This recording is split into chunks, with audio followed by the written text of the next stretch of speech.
എല്ലാ വിദ്യാർത്ഥികൾക്കും പുതിയൊരു വീഡിയോയിലേക്ക് സ്വാഗതം. ഈ വർഷത്തെ SSLC പരീക്ഷ നടന്നുകൊണ്ടിരിക്കുകയാണ്. അപ്പോൾ വിദ്യാർത്ഥികൾക്ക് ഇനിയുള്ള പരീക്ഷ എന്ന് പറയുന്നത് അതായത് ഇനി തിങ്കളാഴ്ചയാണ് പരീക്ഷ. തിങ്കളാഴ്ച എന്ന് പറയുമ്പോൾ മാർച്ച് 17-ാം തീയതിയാണ്. മാർച്ച് 17-ാം തീയതി തിങ്കളാഴ്ച രാവിലെ ഗണിതശാസ്ത്രമാണ്.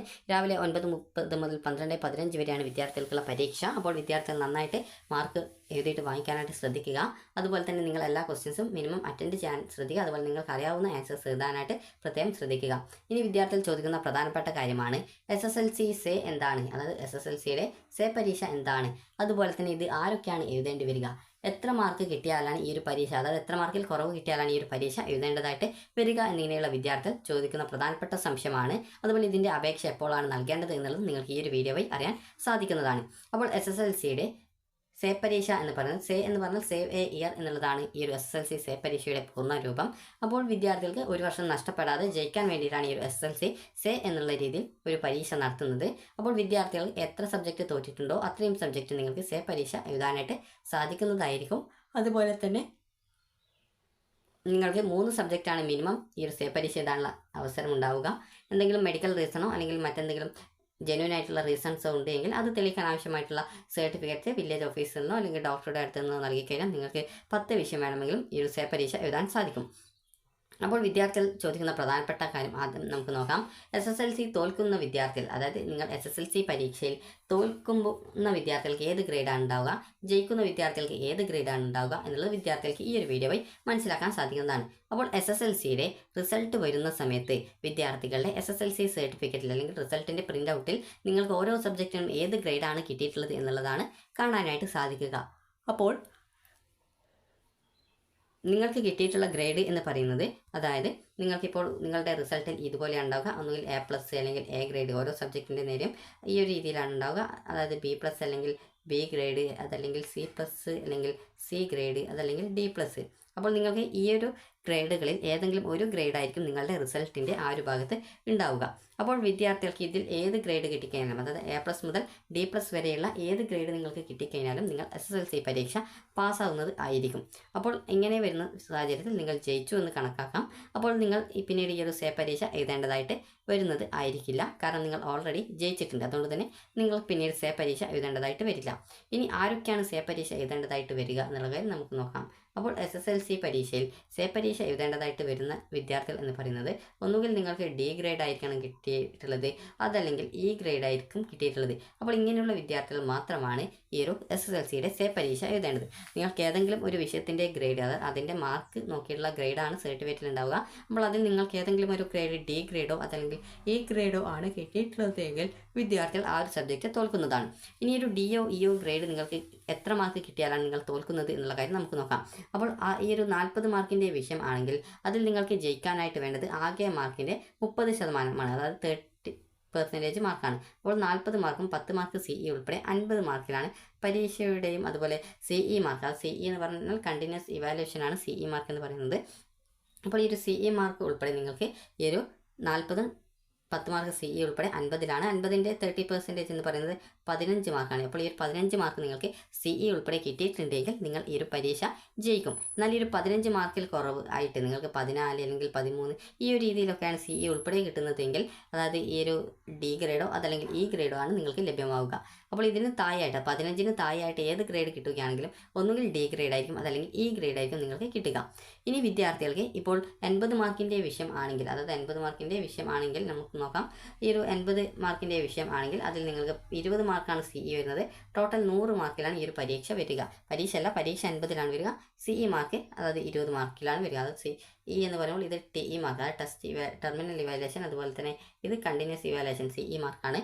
അപ്പോൾ ഇങ്ങനെ ഇത് ടോട്ടൽ കൂട്ടുന്ന സമയത്ത് നിങ്ങൾക്ക്, അതായത് 100-ലാണ് കിട്ടുക. 100-ൻ്റെ 30% എന്ന് പറയുന്നത് 30 മാർക്കാണ്. അപ്പോൾ ഈ ഒരു 30 മാർക്ക് നിങ്ങൾക്ക് ഈ ഒരു CEയും അതുപോലെ തന്നെ എഴുത്തു പരീക്ഷയിലും ടോട്ടൽ കൂട്ടുന്ന സമയത്ത് നിങ്ങൾക്ക് കിട്ടിക്കഴിഞ്ഞാൽ നിങ്ങൾ ഈ ഒരു സബ്ജക്റ്റ് ജയിക്കും. എന്നാൽ ഈ ഒരു 30-ന് താഴെയായിട്ട് നിങ്ങൾക്ക്, അതായത് ഈ ഒരു 29, 28 ഈ ഒരു രീതിയിൽ ഇതിന് താഴെയായിട്ട് 30-ന് താഴെയായിട്ടാണ് നിങ്ങൾക്ക് കിട്ടുന്നത് മാർക്ക് എങ്കിൽ നിങ്ങൾക്ക് ഒന്നുകിൽ D ഗ്രേഡ് ആയിരിക്കും അതിന് കിട്ടുക, അതല്ലെങ്കിൽ E ഗ്രേഡ് ആയിരിക്കും കിട്ടുക.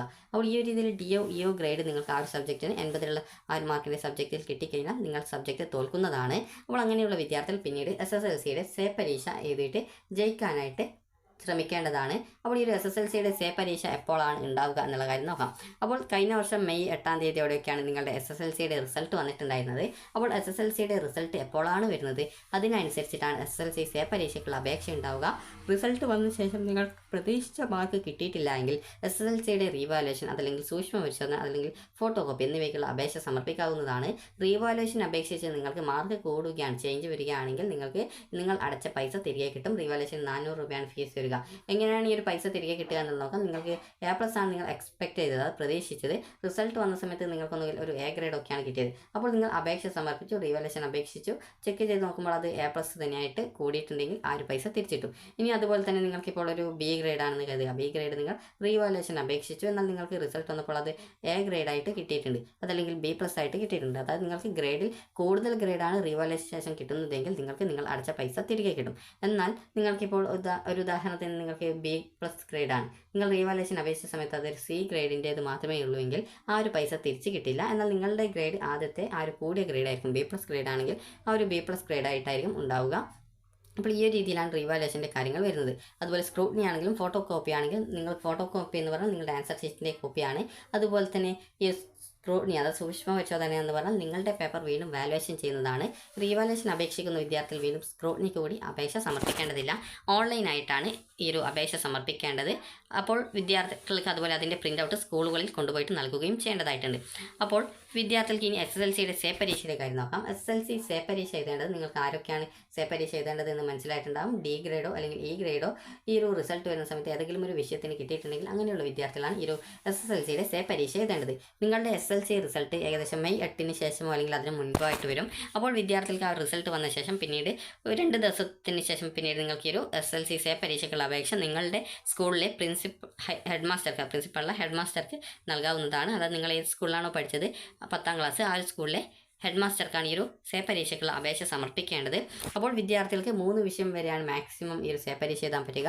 നിങ്ങൾക്ക് ജെന്യൂൻ ആയിട്ടുള്ള എന്തെങ്കിലും കാരണങ്ങൾ, അതായത് ഹെൽത്ത് ഇഷ്യൂസ് കൊണ്ടോ അല്ലെങ്കിൽ എന്തെങ്കിലും കുടുംബത്തിലുണ്ടാകുന്ന എന്തെങ്കിലും മരണങ്ങൾ കൊണ്ടൊക്കെയാണ് നിങ്ങൾ പരീക്ഷ എഴുതാൻ സാധിക്കാതിരുന്നിട്ടുണ്ടെങ്കിൽ അതുമായി ബന്ധപ്പെട്ട് വില്ലേജ് ഓഫീസർ നൽകുന്ന സർട്ടിഫിക്കറ്റ് അല്ലെങ്കിൽ ഡോക്ടർ നൽകുന്ന സർട്ടിഫിക്കറ്റ് സ്കൂളിൽ ഈ ഒരു അപേക്ഷയോടൊപ്പം ഹാജരാക്കിയാൽ നിങ്ങൾക്ക് വേണമെങ്കിൽ 10 വിഷയം വേണമെങ്കിലും ഈ ഒരു സേ പരീക്ഷ നിങ്ങൾക്ക് എഴുതാൻ സാധിക്കുന്നതായിരിക്കും. അപ്പോൾ വിദ്യാർത്ഥികൾക്ക് ഈ ഒരു സേ പരീക്ഷ നടക്കുക ജൂൺ മാസത്തിലാണ്. അപ്പോൾ ജൂൺ മാസത്തിൽ നിങ്ങൾക്ക് ഒന്നുകിൽ നിങ്ങളുടെ സ്കൂളിലായിരിക്കും പരീക്ഷ ഉണ്ടാവുക, അതല്ലെങ്കിൽ മറ്റൊരു സ്കൂളിലായിരിക്കും SSLCയുടെ സേ പരീക്ഷ ഉണ്ടാവുക. അപ്പോൾ വിദ്യാർത്ഥികൾക്ക് ആ ഒരു സമയം പോയിട്ട് പരീക്ഷ എഴുതി നിങ്ങൾക്ക് റിസൾട്ടിനായിട്ട് വെയിറ്റ് ചെയ്യാവുന്നതാണ്. അതുപോലെ നന്നായിട്ട് പഠിച്ച് ആ ഒരു സമയത്ത് പരീക്ഷ എഴുതാം. അങ്ങനെ പരീക്ഷ എഴുതി നിങ്ങൾ ജയിക്കുകയാണെങ്കിൽ നിങ്ങൾക്ക് പിന്നീട് SSLCയുടെ സർട്ടിഫിക്കറ്റ് കിട്ടുന്നതായിരിക്കും.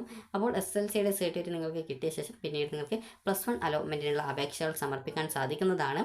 അപ്പോൾ ഈ ഒരു +1 അലോട്ട്മെൻറ്റ് എന്ന് പറയുമ്പോൾ നിങ്ങൾക്ക് SSLCയുടെ സേ പരീക്ഷ റിസൾട്ട് വരുന്ന സമയത്ത് SSLCയുടെ സപ്ലിമെൻ്ററി അലോട്ട്മെൻറ്റിനുള്ള അപേക്ഷയിലാണ് അപേക്ഷ നൽകാൻ സാധിക്കുക.